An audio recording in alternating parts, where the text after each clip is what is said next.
bem-vindos a esta que é a nossa aula 5, na qual pretendemos falar de folha de salário e cálculos de indemnização. Bom, sem querer levar muito tempo vosso, vamos direto ao assunto, definindo aqui o que é uma folha de salário. Bom, quando falamos de folha de salário, estamos a falar de um documento que é elaborado mensalmente a fim de detalhar os valores devidos a um ou mais funcionários. Tem como elementos principais o salário base, horas extras, benefícios e adicionais, descontos como é o caso de INSS e IRPS, assim como faltas.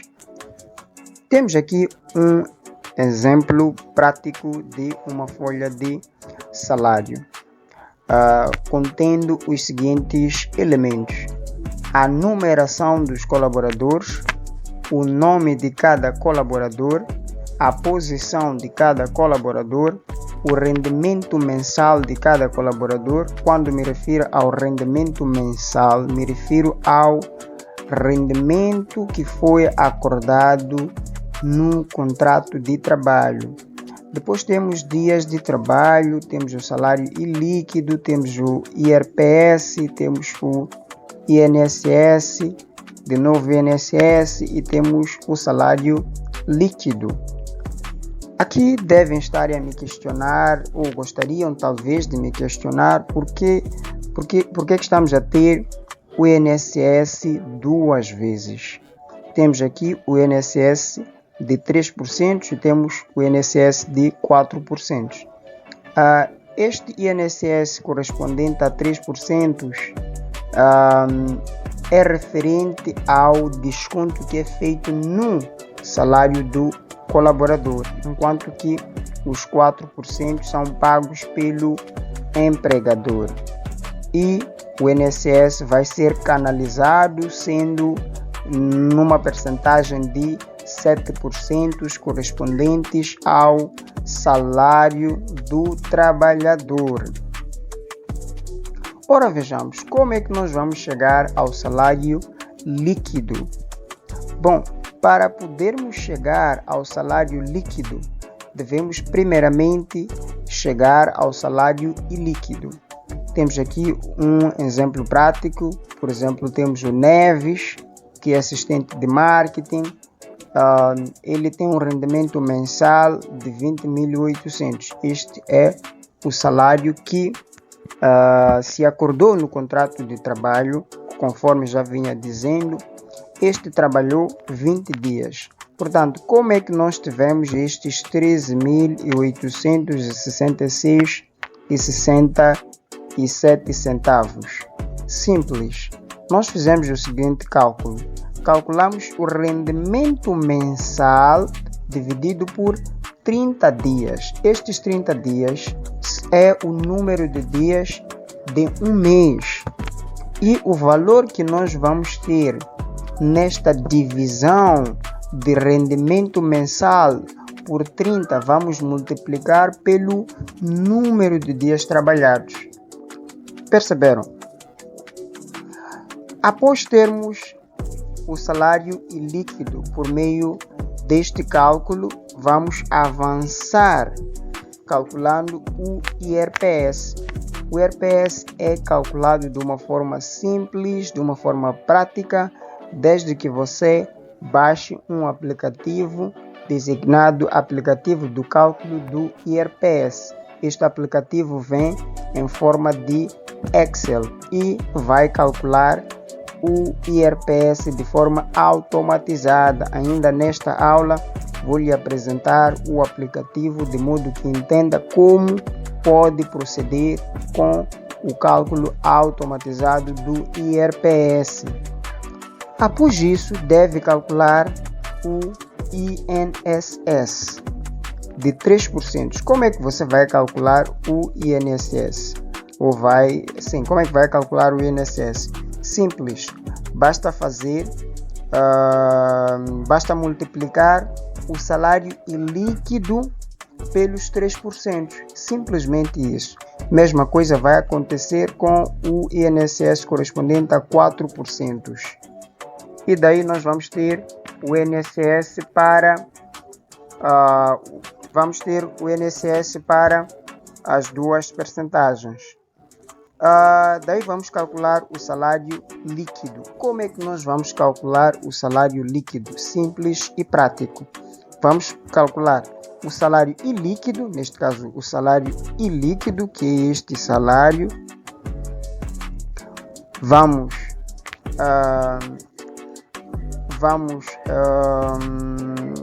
colocar menos, vamos subtrair por IRPS, vamos subtrair por 3% do INSS, e é desta forma que nós vamos ter o salário ilíquido. Neste caso, vamos calcular salário ilíquido menos o IRPS menos o INSS, e é desta forma que nós vamos ter o salário líquido. O INSS, para podermos ter o salário líquido, deve ser o INSS correspondente a 3%, visto que estes 3% são os que são deduzidos do salário do colaborador, enquanto que os 4% o empregador é que se responsabiliza em contribuir no INSS para o colaborador. Bom, esta tabela geralmente é feita nas finanças. No entanto, algumas organizações delegam esta responsabilidade aos recursos humanos. Daí que fiz-vos entender sobre como é que deve se fazer esta folha de salário. Na maior parte das vezes, os recursos humanos apenas mandam um relatório de turnover, de saídas, entradas, férias adicionais, horas extras às finanças. E o que é que vai se colocar neste relatório? Nós vamos colocar as entradas, ok? Por exemplo, aqui temos a Soraya, que é uma nova colaboradora. Quando é que iniciou? Iniciou no dia 1 de fevereiro. Tendo iniciado no dia 1 de fevereiro, quanto é que vai receber? Terá como salário 40.000 meticais. A sua posição será gestora de recursos humanos. Portanto, nós devemos dar esta informação às finanças. E vamos colocar também a conta bancária deste colaborador. Quanto a saídas, vamos colocar o nome da pessoa que saiu, quando é que saiu, qual é a posição que ocupava. Em termos de conta bancária, não há muita necessidade, porque este é um colaborador já cadastrado, o que significa que as finanças já têm a conta bancária do colaborador. Também devemos reportar se houveram férias ou não, férias por serem pagas ou não, se há adicionais por pagarmos, ou se há horas extras. Agora, quando é que nós vamos declarar tanto o INSS assim como o IRPS? O INSS é declarado nos dias 20 a 10.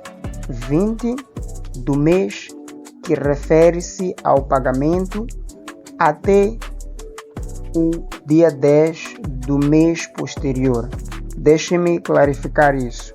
Se, por exemplo, não estamos a pagar o salário de fevereiro, o salário de março, significa que a partir do dia 20 de março nós temos que declarar o INSS. Até dia 10 do mês de abril nós devemos declarar o INSS. E onde é que nós vamos declarar o INSS? Vamos declarar por meio do Sismo, ok? Por meio do Sismo, é uma plataforma do Instituto Nacional de Segurança Social que usa-se para declarar o INSS.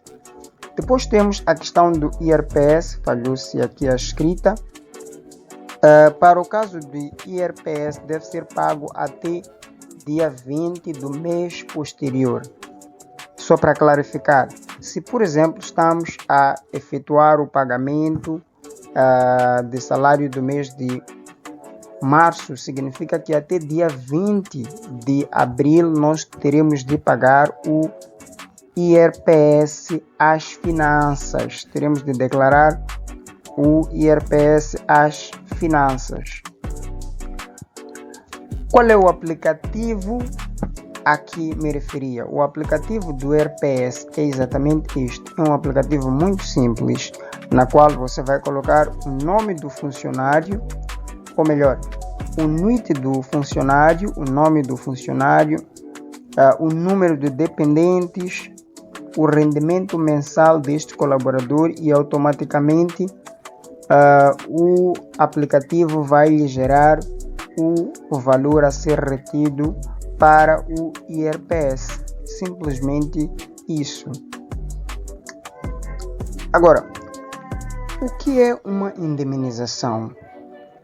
Indemnização, estamos a falar de um pagamento devido ao trabalhador em caso de término de um contrato por despedimento sem justa causa, término de contrato a prazo ou outras situações previstas na lei. Quais são os principais elementos que devem constar no cálculo de indemnização? É o salário base, férias não gozadas, aviso prévio, deduções adicionais ou anos de... Portanto, aqui temos um exemplo prático de cálculo de indemnização, na qual devemos ter em conta o salário base, os anos de serviço, o pré-aviso, as férias não gozadas, os dias trabalhados e não pagas. E para calcular a indemnização é muito simples, é apenas uma questão de dividirmos o salário base por 30 dias. Este é o primeiro cálculo que devemos fazer. Dividir o salário base por 30 dias e depois multiplicar entre parênteses pelo número de dias correspondentes à indemnização vezes anos de serviço. Nesse caso, estes 45 dias devem ser de acordo com a situação que nos leva à indemnização. Por exemplo, se forem 45 dias, significa que estamos perante a cessação de um contrato de trabalho por justa causa por parte do trabalhador. E daí nós vamos ter a indemnização a ser paga a este colaborador. Depois vamos ter o pré-aviso. A indemnização seria este valor, mas para além desta indemnização devemos ter em conta o pré-aviso. Se nós não avisarmos com antecedência o colaborador, significa que devemos pagar ao colaborador o pré-aviso. Neste caso, o pré-aviso pode ser de 30 dias, pode ser de 15 dias, dependendo da situação. Mas no geral, normalmente é de 30 dias. Então, o que é que vamos fazer? Vamos calcular salário base por 30 dias vezes o número de dias de pré-aviso, que neste caso coloquei 30 dias. Para o cálculo de férias não gozadas também é muito simples, é uma questão de fazermos salário base dividido por 30, que é o número de dias de um mês, vezes o número de férias não pagas ou não gozadas, assim dizer. E para este caso são 20 dias de férias não gozadas. Depois temos dias trabalhados e não pagas. É muito simples também, é uma questão de calcularmos salário base dividido por 30 dias vezes o número de dias de trabalho que não foram pagas. E desta forma nós vamos ter o total a pagar por esta indemnização. Ora, vejamos, há situações em que nós avisamos com antecedência ao colaborador. Portanto, se nós demos tempo ao colaborador de poder se preparar para esta saída, significa que não precisamos pagar o pré-aviso. Se o colaborador gozou todas as férias, significa que não vamos pagar também dias de férias. Se pagamos o salário daquele mês ou não temos nenhuma dívida com o colaborador em termos de salário, também não vamos pagar os dias trabalhados. Agora, como saber quanto pagar? O pagamento de indemnização depende, na maior parte das vezes, do motivo que nos leva ao término do contrato de trabalho com o colaborador. Se for, por exemplo, por motivos estruturais, tecnológicos ou do mercado, significa que o trabalhador terá direito a 30 dias de salário por cada ano de serviço, se o salário deste colaborador, incluindo os bônus de antiguidade, corresponderem ao valor entre 1 a 7 salários mínimos de setor de atividade. Portanto, você tem que procurar saber, através, por exemplo, do SISMO, quanto é o salário mínimo do vosso setor. Serão 15 dias de salário por cada ano de serviço se o salário base do trabalhador, incluindo os bônus de antiguidade, corresponderem ao valor compreendido entre mais de 7 a 18 salários mínimos do setor de atividade.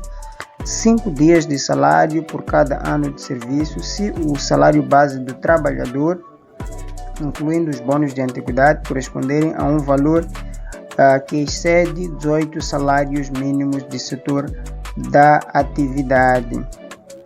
Portanto, este número de dias por cada ano de serviço é para rescisão por motivos estruturais, tecnológicos ou de mercado. Agora, se for um término de contrato por justa causa por parte do trabalhador, significará ter de pagar 45 dias de salário por cada ano de serviço.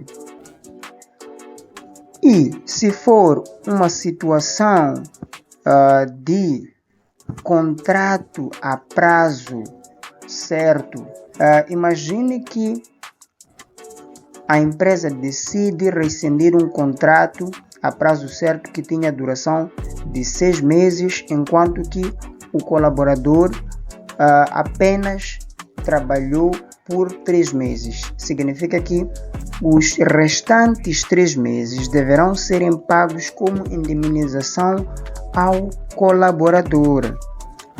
E é desta forma que vamos dar por terminada esta aula. Muito obrigado por assistir e tchau!